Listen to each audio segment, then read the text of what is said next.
একবারের জন্য ইসলামপন্থীদের সংসদে পাঠানোর অনুরোধ জানিয়েছেন ইসলামী আন্দোলনের আমির ও চরমোনাই পীর মুফতি সৈয়দ মোহাম্মদ রেজাউল করিম। বলেছেন, তাহলে দেশে অনিয়ম দুর্নীতি থাকবে না। দুপুরে বরিশালের বেলস পার্কে সমমনা ৮ দলের সমাবেশে তিনি এই আহ্বান জানান। তিনি আরো বলেন, চাঁদাবাজদের জায়গা বাংলাদেশে আর হবে না। একটি দলকে লক্ষ্য করে তিনি বলেন, তাদের পায়ের নিচের মাটি সরে গেছে, বাংলার মানুষ তাদের উৎখাত করবে। সমাবেশে জামাতের নায়েবে আমির মুজিবুর রহমান বলেন, ৮ দল আগামীতে আরো বড় হবে। সমাবেশে ৮ দলের স্থানীয় ও কেন্দ্রীয় নেতারা বক্তৃতা করেন। আল্লাহর রহমতে আর মায়ের কোল খালি হবে না ইনশাআল্লাহ। আর চাঁদাবাজি থাকবে না, আর গুন্ডা থাকবে না, আর এরকম অবিচার এই বাংলাদেশের মধ্যে থাকবে না ইনশাআল্লাহ। আর দেশ দিন আর দিন উন্নয়ন লাভ করবে, এটাই হলো বাস্তবতা।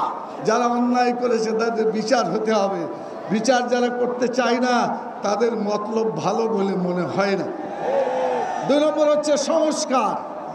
সংস্কার করতে হবে।